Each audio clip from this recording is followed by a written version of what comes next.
Alright everybody, welcome to TCG Gym. We're going over a purple versus blue.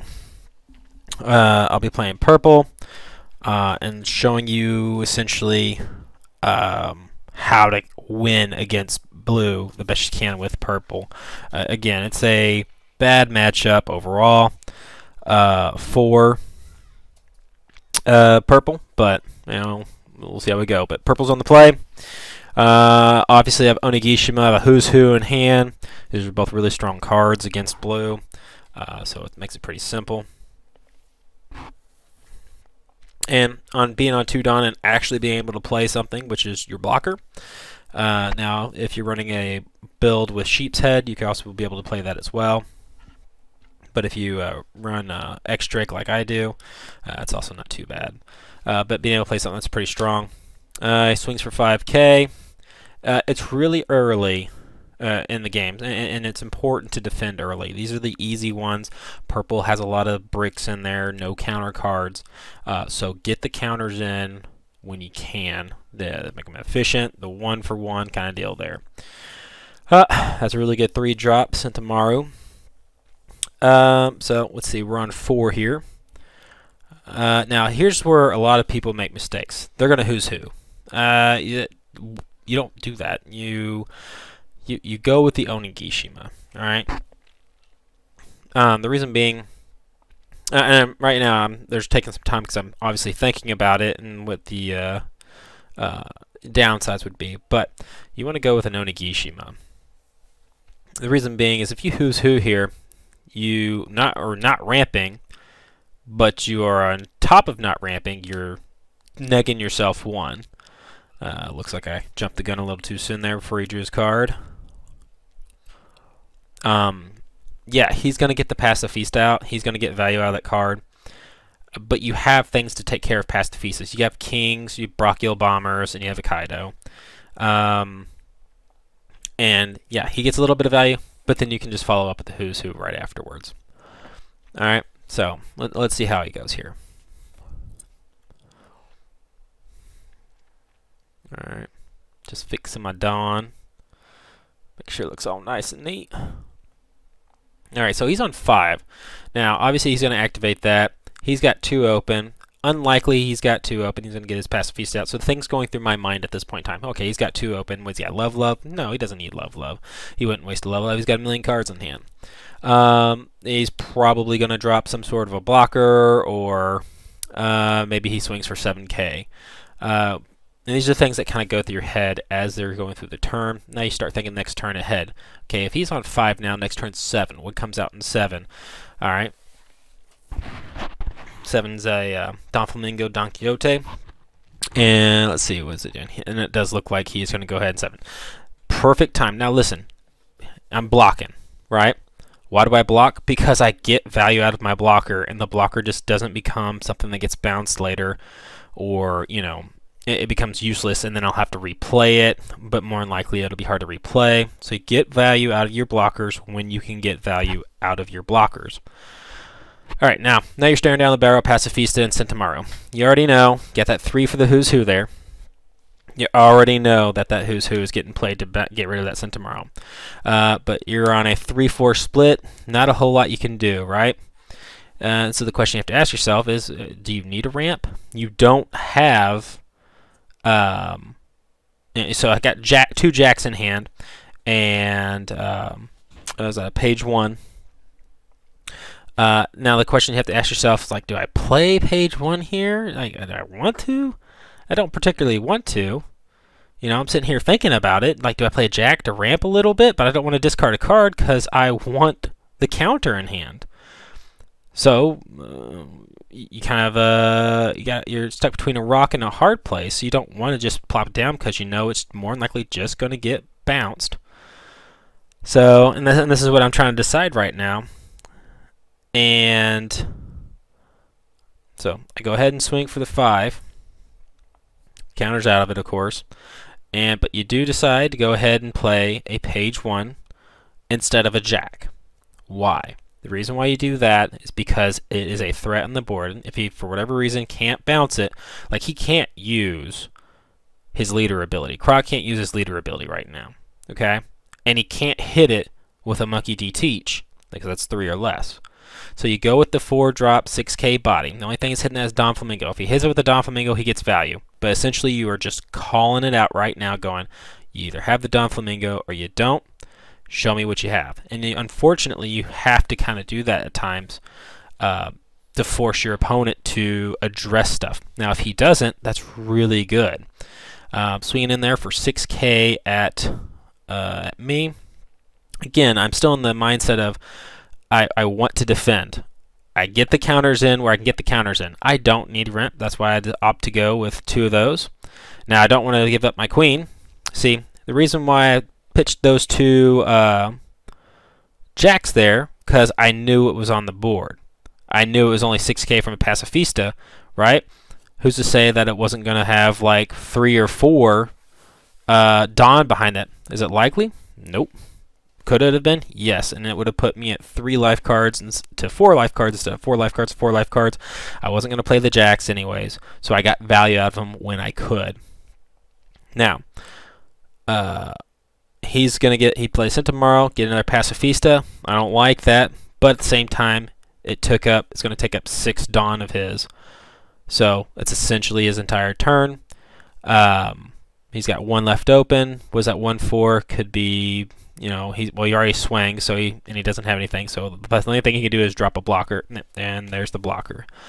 So let's untap. So now we're at 9. We drew a card. What we got? We got another page 1. Now, what's going through my mind now is how do I get rid of that Pacifista without overcommitting to it? He's got a blocker up. He's got a bunch of cards in hand. I have to try to think about this. Do I go light and try to draw cards out, or do I try to commit and get the Pacifista out? So, let's see what's going on. I'm at 9, and then I'm just rearranging my stuff. And then generally, this is just kind of like indicative of I'm trying to think. I'm trying to count. I'm trying to look at another turn ahead. And this is where some of these games can get really dragged out. So watch out for this in the tournament. That the best 2 of 3, which is essentially going to be a best of 1. These matches are going to get drawn out pretty long because situations like this, where even though this isn't the game-deciding turn, this game punishes people severely for making even games during the mid-game. So, all right, so it looks like I opted to just swing 7K real quick.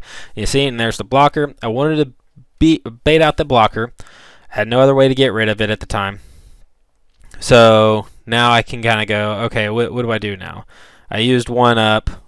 I got 3 here. I want to play my queen, right? But at the same time, I want to get rid of that Pacifista. So I'm trying to figure out which way is the best way to go. He's going to be on 9 Dawn next turn. 9 Dawn means something's getting bounced. So it looks like, I just don't know. I'm on 7K. Do we go? We're going to go for 8K. We do an 8K, so that's 2K over. So he's got to do something. He has to pitch like a Mihawk or something else like that. But let's see if 8K is enough. 8K is enough. So I did get rid of the Pacifista. So I'm going to go ahead and use this. I'll put myself on 10 Dawn. And we're trying to see now how this goes. All right, so I play my queen. I get some cards in hand. I'm going to shake her. Shake it, shake it, shake. Or him. Let's see, let's draw 2 real quick. Alright, king. That's what we want to see. Wish you saw it, had it sooner, but king is what you want to see with Centauro and Pacifistas alike on the board. Got to pick a card to pitch. The reason why I picked page 1 here is because page 1 is a 4-drop for 6K. I already have 1 on the board. Not too scared of anything. But dropping 2 blockers for 4 is way more against blue matchup. Way more advantage than dropping a 4 body or a 6K body with 4/4. Because it means that he has to bounce too. Even though you know it's going to get bounced, right? Or he's going to do some shenanigans, it's going to cost him more Dawn than the Dawn I spent to play the blocker. And it makes it easier for me to replay it and allocate Dawn to keep up with him, keep pace.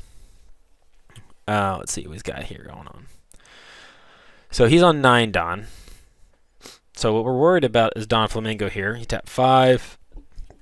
Alright, so we got Don Flamingo that's probably even coming out. Alright, so now Queen gets bounced my hand. That sucks. Reason why this sucks. Okay, making sure. Yeah. The reason why this sucks is because it's going to be, like, you have to make a decision. Now, I got King in my hand. I can't play King and Queen at the same time.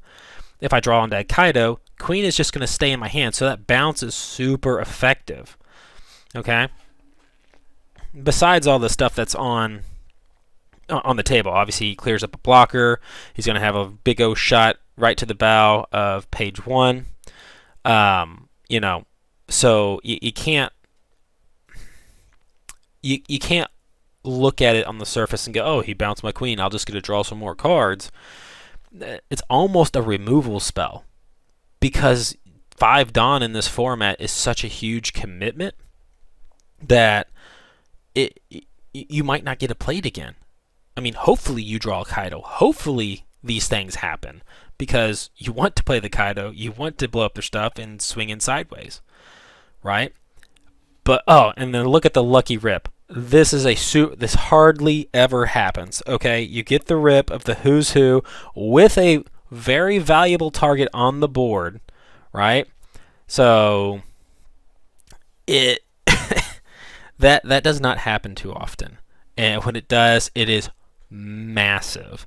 Like that right there, he didn't even get it. Yeah, okay, so he wasn't going to get to use it for that turn because he committed to the Don Flamingo. Because he was on 9, not 10. So, anyways, let's see where we're at right now. All right, what I draw? Okay, I drew an ulti, 2k counter body, super, super, super helpful. All right, so now I'm sitting here kind of going, how do I want to deal with this? Right, I got potentially 3 attackers here, so I'm looking at my king. Okay, I want to play the king because I want to get rid of the Pacifista.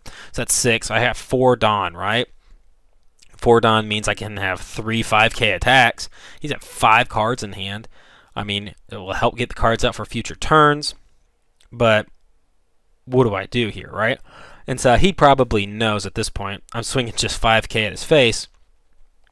And I'm trying to bait out. I'm trying to get him to take a card and not use counter, to see if I might just throw it all and try to take out Pacifista, see if he overprotects himself, overprotect his life instead of Pacifista to maintain board presence. But he countered it. I drew a card out, and right now I'm still, I was hoping for that. So, but hoping he would take a life. But since he didn't take a life, now I'm trying to figure out, okay, what's the best play here down the road? Now he's at 4 cards in hand. I'm at 5 cards. I have a 5 card advantage. It's 4-3. Right now, 4 life cards to my 3 life cards. And see, I'm just sitting here going, do I want to commit with these who's? I mean, I'm trying to figure it out, like trying to get it into the body, draw some more cards out to, make something happen, or trying to do math to see where I can get the most competitive edge. So some of you are looking down here, well, why don't you just play king and then go ulti? Ulti is super valuable in hand. That 2k counter is so valuable. And it's not valuable for the aspect of defending my guys, because look, I play my king. I could probably tell you that the king is probably not going to get a turn sideways, right? He's got. You have to think, in these blue decks, they have 4 Sables, 4 Don Quixotes, right? And whenever something big like a 7k body comes out, those things are, poof, they're going to be big. But, so I decided to go ahead and put out the 2 blockers. Why did I go ahead and decide to put out the 2 blockers? I didn't really feel in control of the game. Despite looking at my board, looking at his, Blue's got a talent for just being able to bounce up 2 or 3 creatures, making a huge swings on who's got board dominance really fast. So putting out 2 blockers will at least make things difficult to where he will have to commit to getting rid of some of my stuff on my board. Now here, again, I'm pretty sure I block here. We'll see. Give it a moment. I think I'm mulling over what to do, but obviously I don't want to pitch my ulti and my queen. So yeah, I block. Get value out of your blockers against blue. So what that tells me right there, that he swang, that he didn't have an answer for both of my blockers, or at least didn't want to commit to bouncing both of my blockers. What this tells me right here is that he had nothing to address any of my blockers. So he's probably got, if he's got sables in his hand, he's got a whole bunch of stuff untapped. Right now I'm trying to think, okay, do I want to get value out of my blocker, or do I want to just use my ulti? See, I'm counting his Dawn. I'm like, okay, what do I have coming my way? Is my blocker just going to get bounced anyways? But I go ahead and I take the card. I think at this point in time, after him attacking with both of these, I think I just feel confident that I have a little bit more control than what was being led on. Sables, knew the Sables was coming. Like I said, and I'll rehash on this what I did with the Queen. I'll do with the King. Those are almost just those are pretty much removal cards against purple. Now against green or against something else that might be different, but against purple, that King probably isn't going to come back out. More times than not, that King is not going to see play again. And on top of that, they now know one of the cards in your hand is a brick, and they can count on it. You know, general rule of thumb, when you're playing against a purple player, you can just assume they've got, 2 bricks in their hand. They got 5 cards. More than likely, there's 2 bricks in there, and you can kind of adjust. Look in their graveyard. Okay, cool. There's no ultis in the graveyards. You can probably, probably assume that they have an ulti going there. But now he decides he wants to bounce the blocker. And the main reason why he does that is because he was at 10. Now, when you're playing blue and you're sitting on 9 or 10 Dawn, use the ability. There's no reason not to, right? Because what happens, you don't use it on 8, you have to use it on 9 or 10, because if you -4, come around your next turn, you have 7, which allows you the ability to play Don Flamingo, and that's huge. If you do it on 8, take yours down to 4, that means you're drawing 6. Can't play Don Flamingo on 6, and that's a huge setback if you have Don Flamingo in hand and can't play him. Now, what I do, I draw the Kaido, and I go, boom, Kaido in the face. Now, this is super awesome, okay? Not only did I get to, get Kaido out, right? I get to blow up a blocker. He's only got 3 cards in hand, right? But what could he have? I think, if you check his graveyard, is there a Mihawk in the graveyard, right? He could have a Mihawk and some other cards to, sneak his way out of there, right? So I just put the 1 extra on. Can't do nothing with the Dawn. I could fake a Blast Breath, which I think I do later. But at this point in time, not necessary.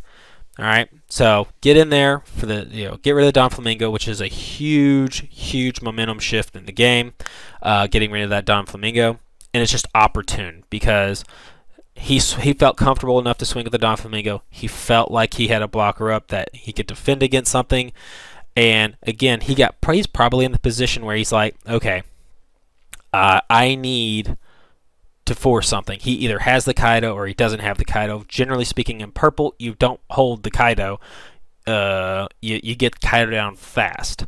Now, a lot of times, if you're in a situation where you're struggling, you finally draw the Kaido a little bit later than you wanted to, you don't have 5 cards in your hand with, 2, 4, 5k counter in hand. A lot of times, you have like 2 or 3 cards with a brick in there, and they might have Don Flamingo, or not even Don Flamingo.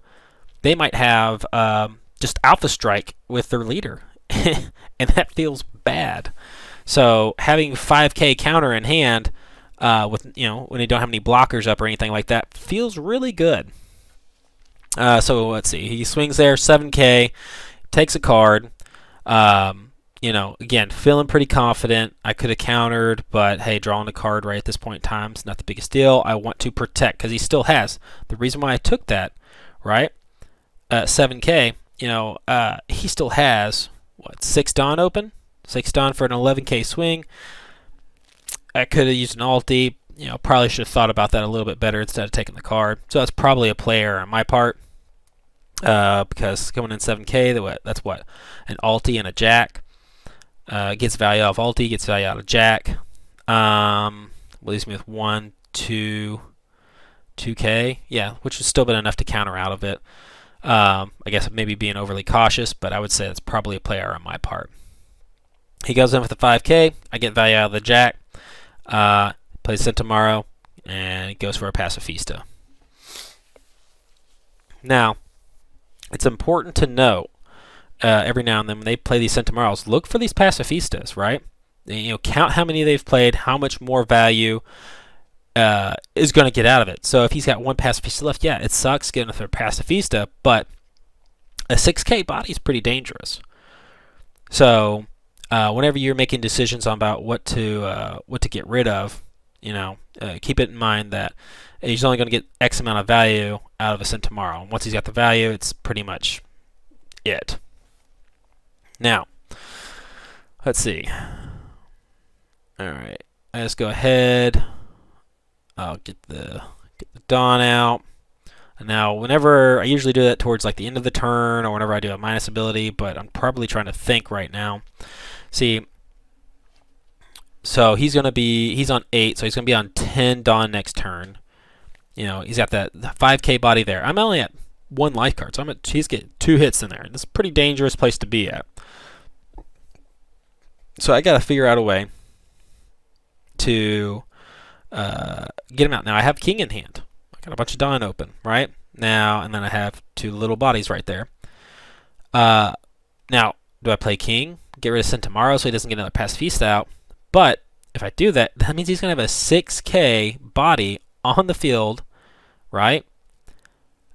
And that can swing into my Kaido. Now, that feels bad. Now, right here, let's see. 6k, trying to be a minimalist. I don't have a ton of resources. Had the Mihawk, but it draws the Mihawk out of his hand. Probably a play error on my part right there. If I was baiting out the Mihawk, I guess. But it's still, I didn't commit, right? I think I wasted that Dawn or wasted that attack. That attack could have gone to his life. Would he have Mihawk then too? Probably. But, probably should just from the get-go swing with Kaido right there and see if he just dropped a bunch of cards, which he wouldn't have. It would have gone away. And at this point in time, I could have swung with Kaido, had one more Dawn, still done a 6k swing into his life to bait out a Mihawk. But I go ahead and play the King. I get rid of the Pacifista. And here's why. I think having that 6k body on the table is more of a threat to my Kaido than having a Sentomaro as a 4k body. He's more than likely not gonna swing with the Sentomaro next turn because I believe 2, 3. So he might because there was already 2 in his graveyard, so now he's got 3 Pacifistas, so he only has 1 more use out of Sentomaro. So Sentomaro's probably gonna swing next turn, but it's way more difficult to get a 4k to be able to swing lethal on a 10k than it is for a 6k to get up there. And I don't feel like emptying my entire hand out or emptying cards out of my hand in general to defend the Kaido when I'm so much lower on life cards, right? And I think at this point in time, I'm trying to figure out my count, my Dawn, make sure my Dawn's correct. I had made a mistake in counting my Dawn out and thinking that my Dawn, I have one untapped, and I thought that was going to be tapped down. But with the benefit of having one untapped. Now, here's the beautiful thing. I don't draw a Blast Breath, right? Got run 4 of them, don't draw a single one. But having one Dawn open, right, will throw off their math so hard. Sometimes whenever you have the ability to leave that one Dawn open, leave the one Dawn open instead of going in for a 6k swing if you have your characters exposed to being counter swung on, right? Leave it open. Now, if it's your leader, don't leave it open because they're just going to swing anyways. Okay, you Blast Breath. It is what it is. I guess it could throw them off to overcommit onto the swing to go over top of it for like lethal or something like that. But generally speaking, you will only do it if you have characters that are exposed to an attack. Alright, so he's on 10 Dawn now. Alright. So I think he has access to one more Pacifista. At this point in time, he's only got 4 cards in hand. He can get a Pacifista on.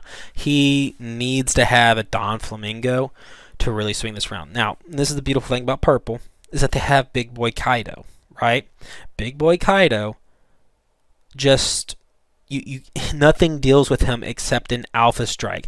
And I imagine he's probably going in his head, 15k. Does 15k do it? And if you see, I've been holding these cards. 15k won't do it. Right? So I got 2, 3, 4, 5, 6k. Now this is really rare to have 6k counter in hand, but I have 6k counter in hand. Now, if I was blue on the other side, I probably would try to go for it and force him to have it. Most of the time, I would just say if there is, 5 cards in a purple player's hand, most of the time they're going to say they have like 4k in hand. But, and again, and this might be the reason why he didn't do it. Look, I have that one open, so I might be faking a Blast Breath, and there ain't no way he's going to Blast Breath in an ulti, so...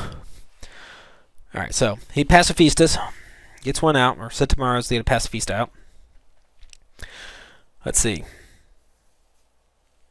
He is thinking. He's in a rough spot right now. Like, he's got to deal with that 7k. Now, you say, okay, well, he's at 3k. He's got 3 life cards. I'm at 1 life card. He has some advantage. He still has an attack to go through. But he has to be careful because, if he's not, just all the bad things come to him. And then it could shift the game real quick. Alright, now he's trying to go for life, put more pressure on me. Getting some value out of the Sentomaru while he can. Because Sentomaru, again, has pulled out all of his Pacifistas, right?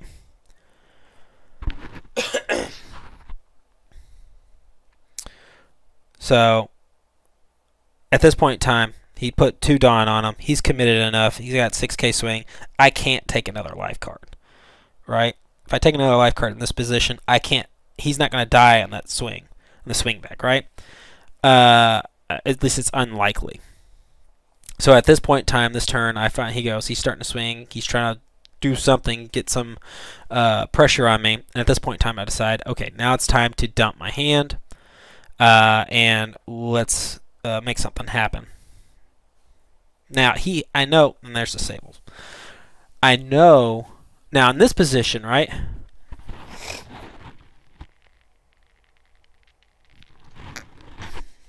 In this position, it's not so bad to see a Sables.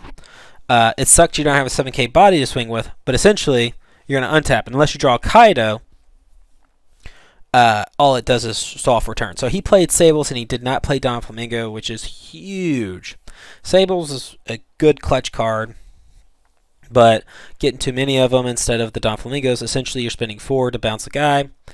But he had a bounce king, so I'm feeling pretty confident about my board position at this point in time. Now I'm on 10 Don. Onigisha has no help. I'm just trying to think here. I have options, right? I could swing with he's at 4. He's at 4 total life. 3 life cards, 4 total life. He can block 1. And I'm like, okay, cool. I can drop a king, drop a blocker, get his blocker out of the way, kill Sentomaru, just exert my dominance. He's only got 2 cards in hand. Even if he had a Don Flamingo, it would be bad. Or I could do king, kill his Pacifista, and then just commit to attacking the Sentomaru, get rid of the Sentomaru that way. Now, why would I do it that way instead of blowing up? Well, king hits characters that aren't rested, right?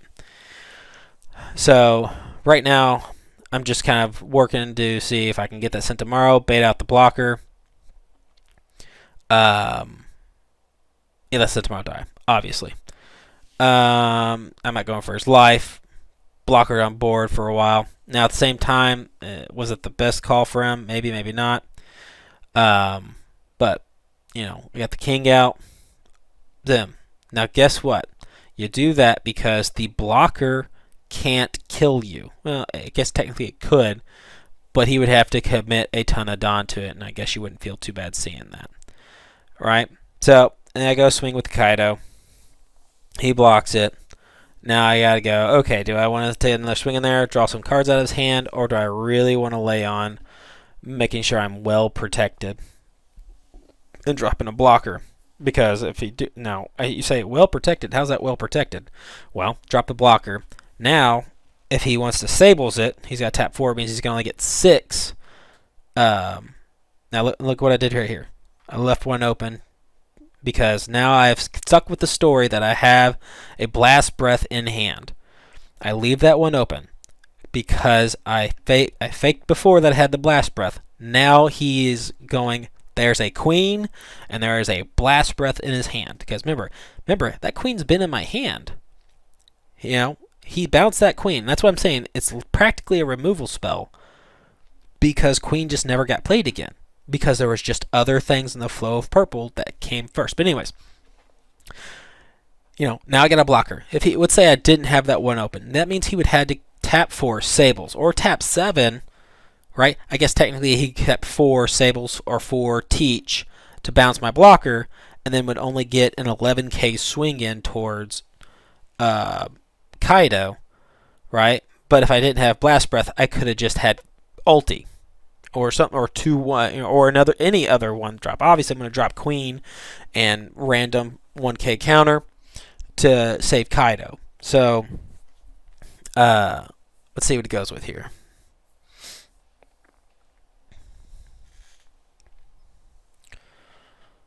Sables. All right, let's see. What's he going to Sables? Now he's trying to figure out. And there goes the King again. So that's probably the best choice. The blocker isn't going to kill him, right? And not to mention, this combo with blue is really popular. It's pretty standard. You tap 4, Sables something, and then you just sack 4, Dawn, bounce something else. You get a 2 for 1 out of that same 4 Dawn, right? So he gets rid of the King because King is pretty much the best target to get. Is King going to come out again? Sure, it can. It's not going to have any valuable targets, but essentially it stalls it out. So he's now going, oh crap, I got to live next turn. What do I do here? Okay, he's at 4 life, or he's at 4 life, 3 life cards. Now you have to remember with playing against blue, and here he goes. He's going to use his leader's ability. Playing against blue, if they have 3 life cards, that's 3 potential triggers. That's Sable's triggers. That's a Boa Hancock trigger. There's the, I can't remember the guy that lets you peek the top 3, which doesn't really matter in this situation. I can't think of anything else off the top of my head, but you got to remember these triggers could cause big sways, but it could also just be Mihawks, right? You know, Mihawk under there, or just counter. You know, counter in general would be pretty bad for you if you're trying to get math to secure the kill. Now, at this point in time, I'm feeling relatively confident, but he swings in with the 6K. I still don't think I can necessarily kill him next turn. I'm checking his graveyard to see what he's got and what the right decision is here.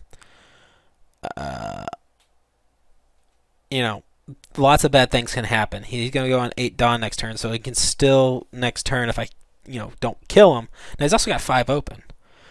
So, I can't take the 1 card. It's too risky. You know, Queen, again, the Queen never got played, but it was a counter. Plus counter. So, it's not quite a removal spell because it still is counter. And with the last 5 done, trying to figure out what he's going to do, he ends up playing a 5-drop Croc. Now, you know, King doesn't hit Croc. And now I'm sitting here going, crap, what do I do? I got to put a lot of pressure on him. I got to get rid of Croc. I got to do something, right? So then I go, oh, hey, look, draw a card. This is one of the rare instances this guy here could be helpful.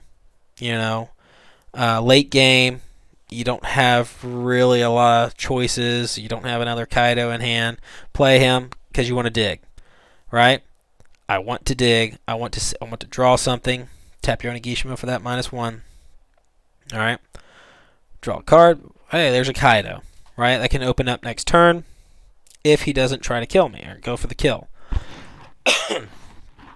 But what do you do here? So essentially he's going in his head like, crap, this turn's going to really hurt. But what's really good is that he's got one card in hand. He's got nothing untap. There is no love that's going to save him. There's nothing crazy that's going to happen. So, right now I'm trying to do some math, seeing if I can, like, the best way to get a bunch of swings in to get the most damage through. So, go with a 5K. Now, with this, I don't agree with the block here. Necessarily, because it just kind of opens up to get popped, which would worsen his board position. But I guess I can't really argue against it because it does absorb 2 attacks essentially. I can't pass up the opportunity, being this low on life cards, not to hit it. So the reason why I don't necessarily agree with it, because if you take the life card when you know you're about to get pounded in the face, unless he searches his deck for the pacifistas, you could get BO1 Hancock, right? And that would just completely change it. Because you know that the moment you turn him sideways, the Kaido's coming. So I guess he got two bits of value on there. And at this point in time, I'm fairly certain I'm just going to win the game. Go ahead and I put 6K swing in there. He takes the life card. No trigger. Takes another life card. At this point in time, I'm feeling pretty good. He has no rushers in the deck. And I'm pretty certain that I'm going to win. He's going to go on 7 or 8 Dawn this turn. Best he can do, maybe a Dawn Flamingo, and then bounce another dude, or Sobbles, or blocker. He can still do some stuff, but it's only things that can stabilize his board and not threaten my life, which is a good feeling to have whenever going up against blue. So, let's see. And then, so like I said, I felt pretty confident, felt pretty good.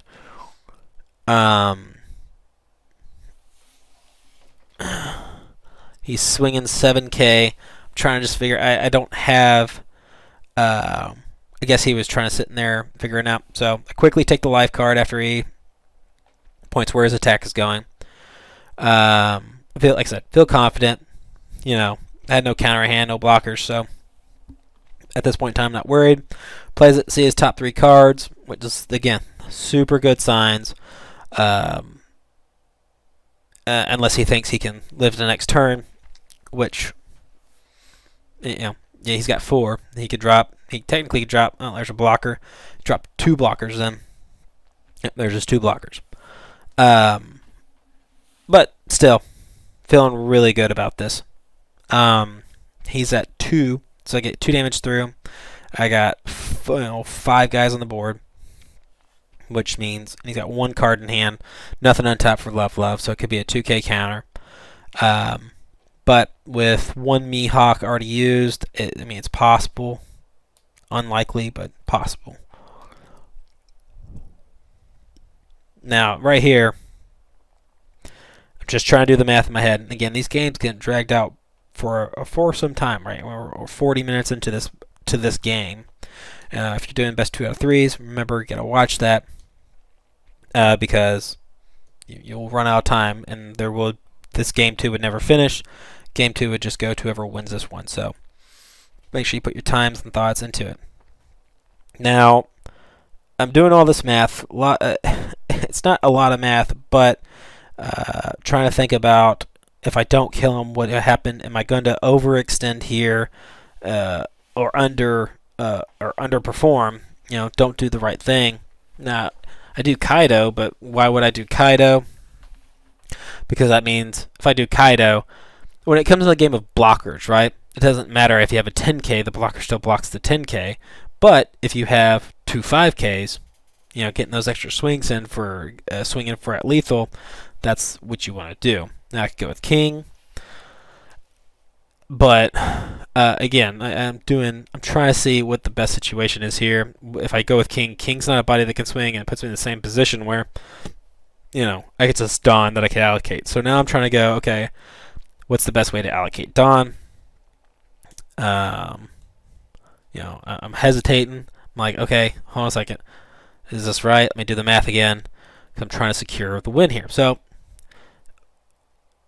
there we go. Oh, no. Trying to do the math. So, like, again, these games will get drawn out, especially in these game-deciding turns, because the math becomes so important. You do it, you run it again, but what's going to happen, and you're going to see this here in a moment, don't overthink things. Because when you overthink, and you math yourself into oblivion. Okay?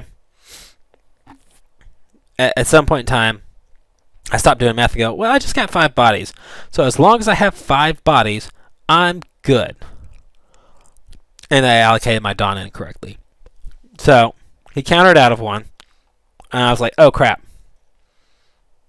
But at this point in time, everything was already done. He's going to block the 10K. He's going to block with this one. And then I got a Kaido to follow up with. And now he's exposing his card, letting me know that he had nothing and that the game was lost. And then you'll see here where I noticed my mistake and how I should have actually allocated my Dawn. That right there would have secured me the victory. If he would have drawn a counter right there out of his life deck, he would have lived, and I would have died in the counter swing. So even in that last bit, you overthink yourself, you overanalyze, and then you just commit. So good luck. Don't make any mistakes. Stay safe.